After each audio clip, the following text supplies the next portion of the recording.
Hello guys, இந்த வீடியோவில் நம்ம என்ன பார்க்க போகிறோம்னு பார்த்தீங்கன்னா, டொமைன் ரீசெல்லிங் அப்படின்னா என்னென்னு பார்க்க போகிறோம்.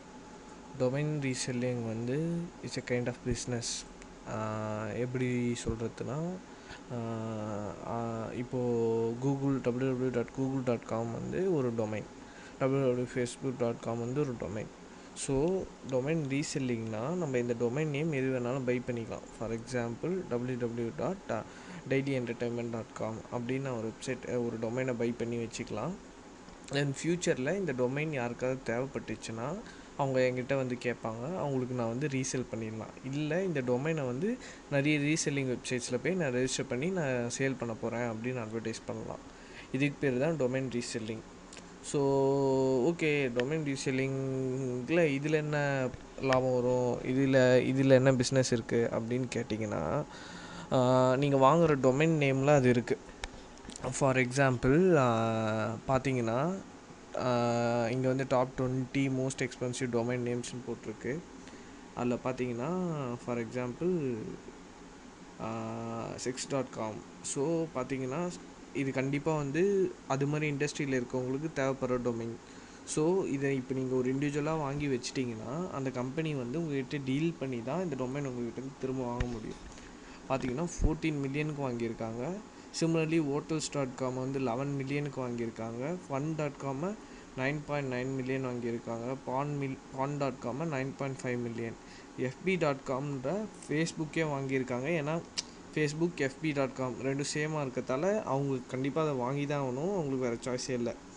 ஸோ எப்படி இருக்கும்னா, ஃபார் எக்ஸாம்பிள் ஃப்யூச்சரில் நான் வந்து பைக் ரிலேட்டடாக, நீங்கள் இப்போ ஒரு bike.comனு ஒரு டொமைன் வாங்கி வச்சுட்டீங்க. ஸோ ஃப்யூச்சரில் பைக் ரிலேட்டடாக அதை கம்பெனிஸ் வந்துச்சுன்னா they should buy only that bike.com domain. அப்போ தான் அவங்களால SEOலையும் சரி இன்டர்நெட்லேயும் சரி ஃபாஸ்ட்டாக வர முடியும். ஸோ அவங்க பிஸ்னஸ்க்கு ஏற்ற மாதிரி தான் அவங்க they should name their website. So bike.comனு அவங்கக்கிட்ட டொமைன் இல்லை, நீங்கள் தான் அதை ஓன் பண்ணியிருக்கீங்கன்னா நீங்கள் என்ன டிமாண்ட் பண்ணுறீங்களோ அவ்வளோ மணி அவங்களுக்கு கொடுத்து அந்த டொமைனை பை பண்ணி தான் ஆகணும். ஸோ இது மாதிரி ப்ராப்பராக எந்த டொமைனுக்கு வந்து ரீசேல் வேல்யூ ஜாஸ்தியாக இருக்கும் அப்படின்னு ரிசர்ச் பண்ணி நம்ம அந்த டொமைன்ஸ் எல்லாம் வாங்கி ஒரு இன்வெஸ்ட்மெண்ட்டாக வச்சுக்கிட்டோன்னா ஃப்யூச்சரில் அந்த டொமைனை ரீசேல் பண்ணி அதிலிருந்து certain percentage of profit gain பண்ணலாம். இதுக்கு பேர் தான் வந்து டொமைன் ரீசெல்லிங்.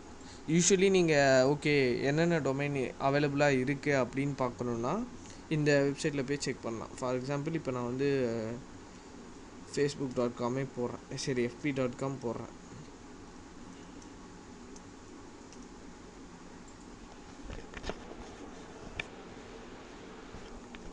பார்த்தீங்கன்னா அது ஆல்ரெடி யாரோ வாங்கி வச்சுருக்காங்க. earnmoneyonline.com அப்படின்னு ஒன்று போடுறேன்.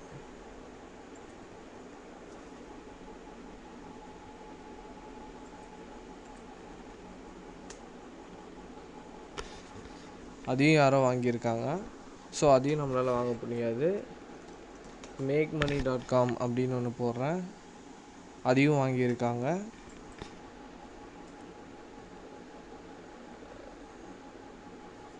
ஸோ பார்த்தீங்கன்னா போக போக டொமைன் டிபெண்ட் அப்பான் தி டொமைன் நேம் அதோட வேல்யூவும் இன்க்ரீஸ் ஆகும். சிலது பார்த்தீங்கன்னா இங்கேயே சேலபிளாக இருக்கும், பட் ஃபியூ லேக்ஸில் சேல் பண்ணுவாங்க. நீங்கள் வாங்கும்போது 599 ருபீஸ் இல்லை $1 ஒரு டொமைன் வாங்குறீங்கன்னா ஃப்யூச்சரில் அது வேல்யூ வந்து லேக்ஸாக கூட டேர்ன் அவுட் ஆகலாம். பட் அது வந்து நீங்கள் வாங்குகிற டொமைன் நேமை பொறுத்து. ஸோ பிளான் பண்ணி ப்ராப்பராக ரிசர்ச் பண்ணி என்ன மாதிரி டொமைன்ஸ் ஃப்யூச்சரில் தேவைப்படுன்றத நீங்கள் முன்னாடியே கெஸ் பண்ணி அந்த டொமைன்ஸ் நேம் எல்லாம் ஆக்கியூபை பண்ணி வாங்கிட்டிங்கன்னா ஃப்யூச்சரில் அந்த டொமைன் வேணுன்றவங்க வேறு வழியே இல்லாமல் உங்கள்கிட்ட தான் வந்து வாங்கி ஆகணும். ஸோ இப்படி தான் வந்து டொமைன் ரீசெல்லிங் பிஸ்னஸ் வந்து ஒர்க் ஆகும். ஸோ எடுத்த உடனே போய் நீங்கள் ஏதோ ஒரு டொமைன் நேமை வாங்குறதுக்கு பதிலாக ப்ராப்பராக கீவேர்ட் ரிசர்ச் பண்ணி what are all the domains will have the content வேல்யூன்னு பார்த்து நீங்கள் டொமைன் வாங்கினீங்கன்னா domain reselling is an amazing business to earn money. இன்வெஸ்ட்மெண்ட்டும் பெருசாக தேவையில்லை. ஒரு டொமைன் மேக்ஸிமம் பார்த்தீங்கன்னா 99லேருந்தே ஸ்டார்ட் ஆகுது. அட் ஸ்ட்ரெச் மேபி 599 ஒரு இயருக்கு மினிமம் வேல்யூ பார்த்தீங்கன்னா. தென் மேக்ஸிமம் பார்த்தீங்கன்னா தௌசண்ட்ஸில் தான் உங்களுக்கு டொமைன் நேம் இருக்கும். ஸோ நீங்கள் சரி ஓகே ஒரு சின்ன இன்வெஸ்ட்மெண்ட்டாக போட்டு வைப்போன்னு பார்த்தீங்கன்னா ஒரு 2-3 டொமைன் நேம் வாங்கி வைக்கலாம், அதை இயர்லி மெயின்டைன் பண்ணலாம். ஸோ 1 இயருக்கு 599 வந்து பெரிய இன்வெஸ்ட்மெண்ட் பெரிய அமௌண்ட் இல்லைனாலும் சப்போஸ் அந்த டொமைன் வந்து ஃப்யூச்சரில் பல மடங்கு சேல் ஆச்சுன்னா it's a huge profit. So domain reselling concept இதுதான். ஸோ இன்கேஸ் நீங்கள் டொமைன் ரீசெல்லிங் பற்றி இன்னும் தெரிஞ்சுக்கணும், என்ன மாதிரி டொமைன்ஸ் வாங்கலாம், எப்படி கீவேர்ட் ரிசர்ச் பண்ணணும் அப்படிலாம் தெரிஞ்சுக்கணும்னு ஆசைப்பட்டீங்கன்னா ஃபாலோ த சேனல், சப்ஸ்கிரைப் பண்ணுங்கள். இது போல் நிறைய வீடியோஸ் போடணும்னு என்கரேஜ் பண்ணுங்கள். தேங்க்ஸ் ஃபார் வாட்சிங்.